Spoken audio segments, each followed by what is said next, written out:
Falënderimet dhe lavdërimet i takojnë Allahu xhelle xhelalu, atë falenderojmë dhe vetëm prej tij ndihmë dhe falje kërkojmë. Salavatet ja dërgojmë Muhamedit alayhis salam, familjes së tij, shokëve të tij dhe të gjithë atyre që pasojnë dhe ndjekin rrugën e tij deri në ditën e gjykimit. E me pastaj të ndershëm vëllezër besimtar të pranishëm. Siç dhe kemi promovuar në shumë ligjërata tona se jeta e kësaj bote ka branga, ka sfida, ka vështirësi dhe ka dhimbje. Mirë, po të gjitha këto nuk janë vetëm për ne. Këto janë për të gjithë njerëzit, musliman dhe jo musliman. Mirë, po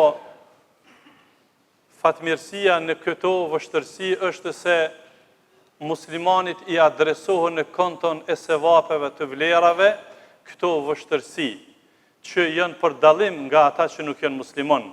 Siç thot pejgamberi alayhis salam në hadithin e saktë, ajaban li amri al-mu'min, është çudi puna e besimtarit. Kështu po thot Muhamedi alayhis salam. Kështu na përgëzon pejgamberi alayhis salam. Është çudi me punën e besimtarit. Të gjitha çështjet janë në favorin e tij. Dhe nuk është kjo vetëm se për besimtarin. Kështu tekstualisht thot pejgamberi alayhis salam. Nëse Allahu i jep ndonjë të mirë e falenderon Allahun, është në favor tina. Nëse Allahu e sprovon me diçka, bën sabër, bën durim, është prapë në favor tina. Pra të ndershëm vëllezër, sikur të ishte ky hadith, për këtë hutbë do të mjaftonte, por ne kemi përzgjedh për hyrje se kjo lodhje, kjo temperaturë që është sot këtu në xhami dhe çdo mundim që e bëjmë na ka çmim te Allahu, paguhet.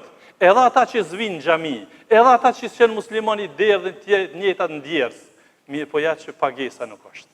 Andaj të ndershëm vëllezër, ja vlen për me u lodh në rrugt të Allahut, ja vlen me u mundu, por synim duhet ta kemi xhenetin. Dhe kjo është fitoria më e madhe.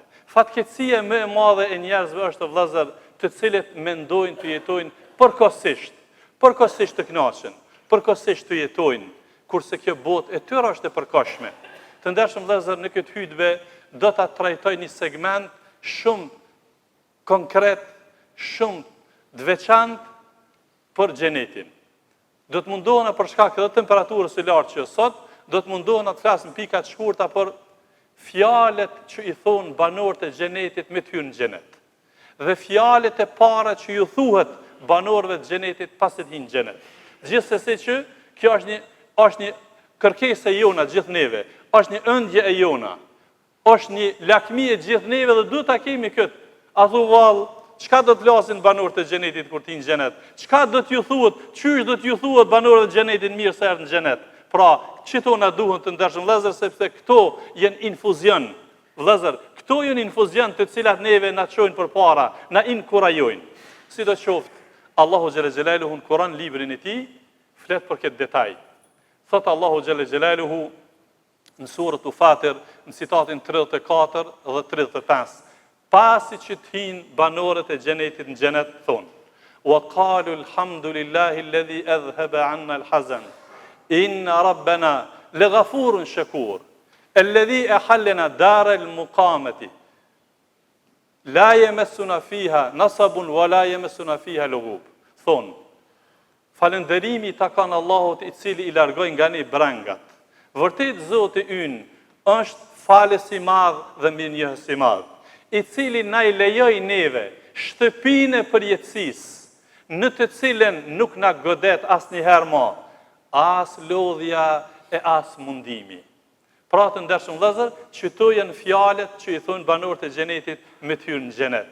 Po mundohemi me nxjerr disa mësime dhe disa porosi nga këto fjalë të ndershëm vëllezër. Prej porosive që i nxjerrmi nga këto fjalët e para që i thonë banorët e xhenetit, s'po thonë që i lam atje çka lam këtë dynjë, nuk po i përmendin profesionet, nuk po i përmendin investimet, kur gjë s'po përmendin çdo fjalë. Allahu po tregon saktë çka kanë me thonë. Atëherë cilët janë porositë që nxjerrën?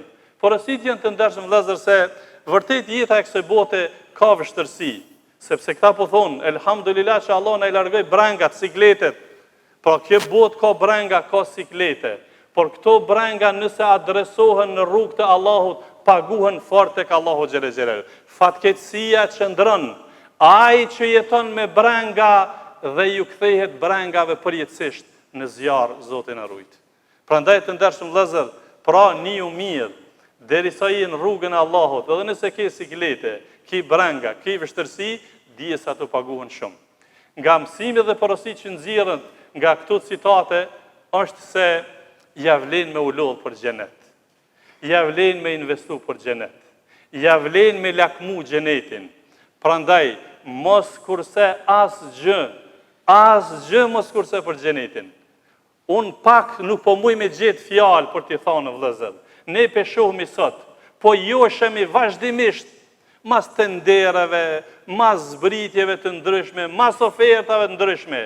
Cila është oferta jote më e shtrenjta? Le të jetë xheneti. Oferta më e shtrenjta, le të jetë xheneti. Po me pak e fitojmë vëllezër, me një mund minimal, vetëm se adresohet krejt këtë lodhje sot, edhe vazhdueshme për Allahun, kjo të paguhet. Që i vije se në rrugë të Allahut o vëllezër sahati ora paguhet shtrenjt. Madje edhe në gjumë kur jeti ki mu pagu. Madje edhe ullë kur jeti ki mu pagu. E lere më kur ti punon.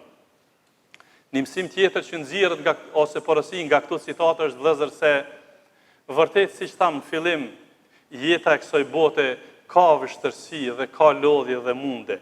Banorët e xhenetit pe falenderojnë Allahun që shëqër që i krytë ma sikletet e punt, e lodhjet, edhe ma nuk kem mundime. Cila është porosia që nxirret këto? Vëllezër, apo investojmë ma shumë për shtëpinë e përkashme, apo për shtëpinë e përhershme? Për cilin po investojmë ma shumë? Të jemi të kujdesshëm vëllezër, që asnjëherë nuk na bën ju vigjilent që na duhet me punu, duhet me pas shtëpia këtu. Vetëm se ti këqyre, sa orë në ditë i ndan për shtëpinë e përkashme dhe sa orë i ndan për shtëpinë e përjetshme. Që Allahu po thot, banorët e xhenetit thonë elhamdulillah që Allah na i mundsoi me hi në shtëpinë e përjetshme.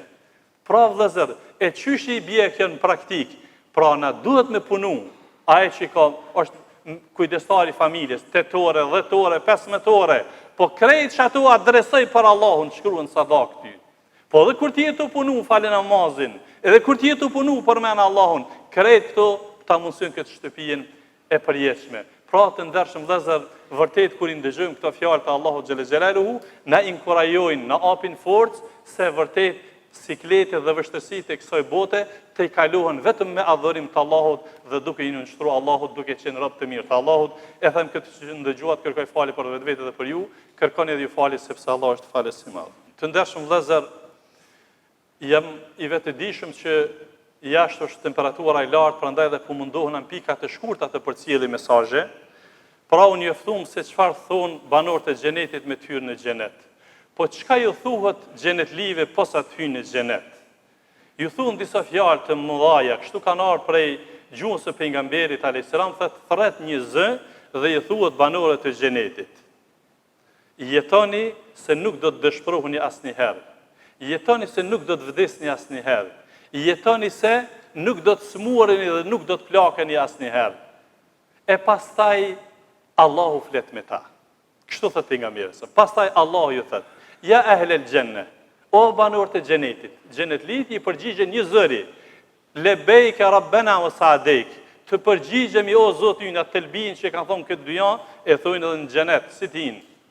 Allahu ju thot: "Hal raditum", a jeni të kënaqur mo që pshtute, kalu xhehenamin e vështërsitë, a jeni të kënaqur? Banorët e xhenetit i thonë: "O Zot, po qysh mos me qenë të kënaqur ne me këtë këtë mirë? Dhe çka na ke dhënë neve, nuk i ke dhënë askujt." Allahu ju thot: "Do t'ju jep diçka edhe më të mirë se këta." Pra, do t'ju jep edhe diçka më të mirë se sa që tu ishi ju. "Uhillu lakum ridwani", do t'ja lejoj juve kënaqësinë tem, arrazin tem dhe nuk do të hidhrona për juve asnjëherë. Të ndershëm vëllezër, në syrin tonë që kjo është e vogël, por te Allahu është e madhe. Kënaqësia, arrazia e Allahut, Allah e ka krahasu, e ka bën më të madhe se vetë xhenetin. Kështu në surën të Tobe po thot Allahu, pasi që e përshkruan xhenetin, thot: "Wa ridwanun min Allahi akbar, dhalika huwa al-fawz al-azim." Allahu pasi që e përshkruan xhenetin, thot: "Arrazia e Allahut, kënaqësia e Allahut është më e madhe se sa kjo. Kjo është fitoria më e madhe." Prandaj të ndershëm vëllezër, këto janë mirësitë që na presin, këto janë begatitë që na presin. Jeta e kësaj bote është e shkurtë, prandaj ta kanalizojmë jetën tonë në rrugët e Allahut, të jetojmë me Allahun dhe për Allahun, kështu paguhet mundi jonë dhe lodhja jonë. Allah na i bëft nasib xhenetin, Allah na shpëtov nga zjarri i xhenemit, Allah na mundsoj që të jetojmë musliman të denjë në jetën e kësaj bote, si prind, si qytetar, si fëmijë, të jetojmë me dignitet, të jemi shembull për të tjerë. Lutim Allahun që Allah t'i pranon prej neve dhe juve të gjitha veprat e mira. Allahu na fal neve, familjarët tanë, juve, i fal prind tanë, mësuesit tanë dhe gjithë besimtarët. Allahu i shërov të gjithë të smurit tanë, Allahu i mëshirov të gjithë të vdekurit tanë.